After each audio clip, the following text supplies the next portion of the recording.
guys, it's me, Karen, from Karen's Intuitive Jewelry. Happy New Year to you all.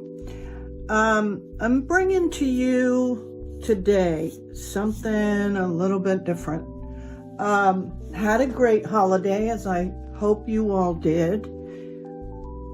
But I have to say, I guess with this new year, I had expectations of being all motivated and had, as you can see, a ton of ideas. And so I thought by now I would really be going at it, especially since I have some new tools and whatnot. But actually, I really had to sit down today and have a look as to what's going on, because I'm feeling very unmotivated and uninspired, even though I have all these wonderful ideas. So I wasn't quite sure what was going on with me. I would also like to say that I have been motivated in other areas. For example, I've really been feeling motivated to do some cleaning out and out with the old, in with the new, so to speak, which I kind of get like that from time to time. And you all know, because I've been real busy with the new jewelry studio. So I've been in that mode, like cleaning things out and moving things around and all that.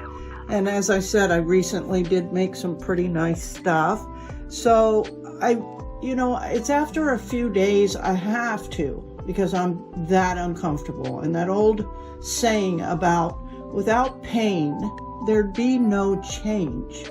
And that certainly applies to me and has throughout my life. I'm unconscious a lot of times as to what's going on internally, emotionally, that kind of stuff.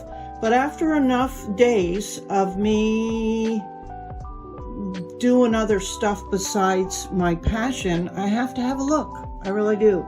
And so I have to get quiet enough to really go inside and figure things out. So I did a little bit of journaling this morning, and this is what I came up with: that I was feeling unmotivated, uninspired to create. Lots of feelings to clear out, purge out with the old. Then I recognized I had some sadness, and it was around the loss of my mom, which we're coming up on the anniversary of her passing on the 9th. And I'm getting a little choked up about it. Sorry, guys. That was 2016 that she passed. And I'll admit that my mom was my best friend. Always there for me, even though we may have not always seen eye to eye. And I was her main caregiver for the last 3 years of her life. So I recognized, and I'm really in touch with it now, that I'm grieving as this anniversary approaches. So if any of you are in the same boat and having those types of feelings after a new year, or sometimes if you can recognize that there's an anniversary of something that's triggering those feelings, it's pretty helpful to have those awarenesses. And then journaling for me is really, really powerful and really helps me get clarity even further. So I'm not wandering around feeling like this. And I'm looking for things to do, but outside of my passion. So what's up with that, right? So anyway, I got on my glossary of stones to see what I could pull out and maybe make, if I didn't already have stuff, to support me on these kind of unwelcomed feelings. But because my glossary, my main focus with dealing with the gemstones is on a physical level. So it's all about physical complaints and issues and challenges and stuff like that. So when I Googled, or not Googled, but in my glossary did a search for grieving, say, not a lot came up. And for sadness, not a lot came up, right? And so I couldn't really find in my own glossary, because it's specialized to address really only the physical bodily complaints.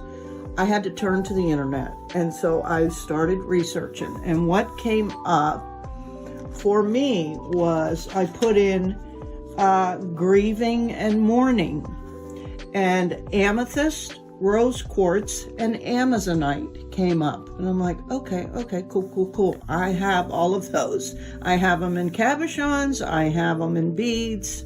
And then right below that, without me even looking, and this is how the universe works, or God, as we sometimes like to refer, or spirit, or divine love, or whatever your terminology is for that higher power. Right underneath that Google search was healing crystals to support you with regards to loved ones who have passed.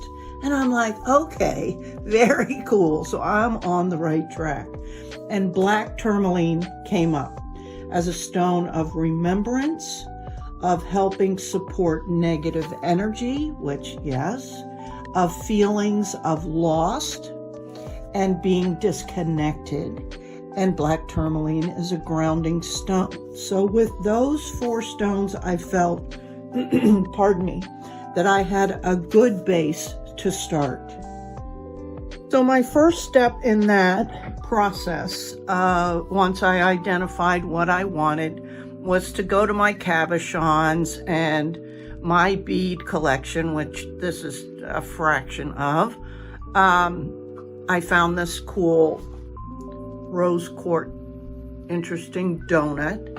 And of course, I felt like I really needed a black tourmaline. And so I thought, I'm going to make a bracelet, right? I thought that'll be the quickest thing I can do. So my plan was to maybe soft solder and make a hoop, not a hoop, put a jump ring on both sides, a connector, and then I'd be able to create the rest of the band of the bracelet with all the different gemstones. There's amethyst, amazonite, rose quartz of different sizes and shapes and shades and all kinds of stuff. But it just, again, I'm struggling with inspiration, right? So I didn't want to beat myself up too badly for not being able to come up with a nice combination. And I just felt like, even though I wanted all of these together in one piece, I just wasn't feeling it. And I tried different, swapping this out, moving these things around, trying different combinations, looking at other the beads that I might have. Whoops, sorry about that.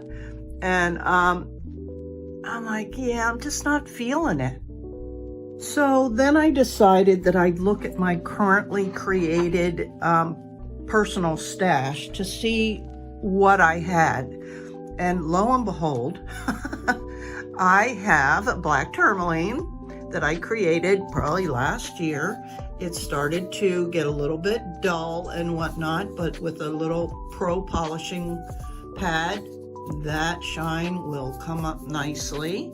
So I'm going to clean this up, and I can put this on right away for the grounding portion and the remembrance and all of the feelings of being lost and sad. So that's like, yay.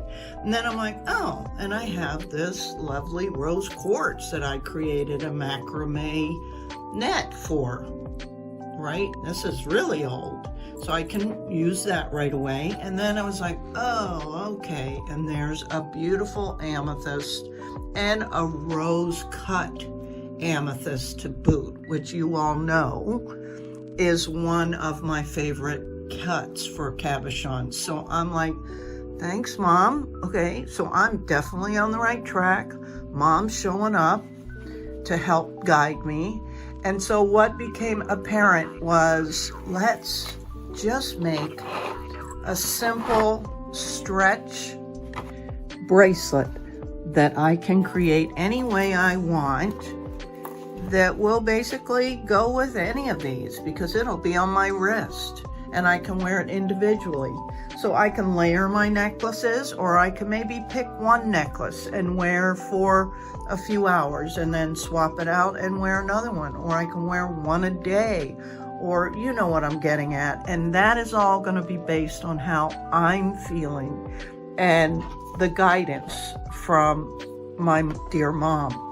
So I just thought I'd share that with you guys. If y'all are struggling and have any type of belief system in these healing crystals, as well as your spiritual beliefs, turn to some of your stones and research and whatnot. And if you need help, you can certainly reach out to me.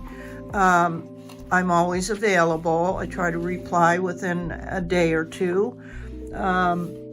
So yeah, I encourage you to do that. And in fact, I think that's going to be one of the services I start offering, is to help you guys learn how to create your own treatment plans, or to do individual treatment plans for those of you that don't want to or don't have this, the supplies to, once you find what you are looking for, to put it together.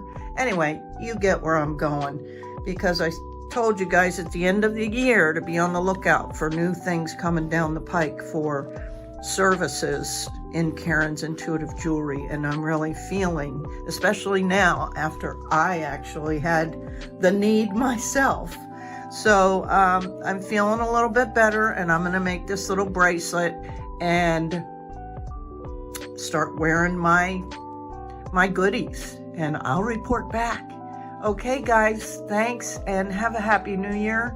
And please be in touch with me if you need any of my services or just to say hi. Okay, till next time. Bye. Okay, guys, as an afterthought, I just thought I'd share with you the final product and what I used to make it. I just used this Stretch Magic 1 millimeter, and you just stretch it out before you string everything on. And then a good way to conceal your knot is to plan ahead for a wide hold, either a gemstone bead or a spacer bead.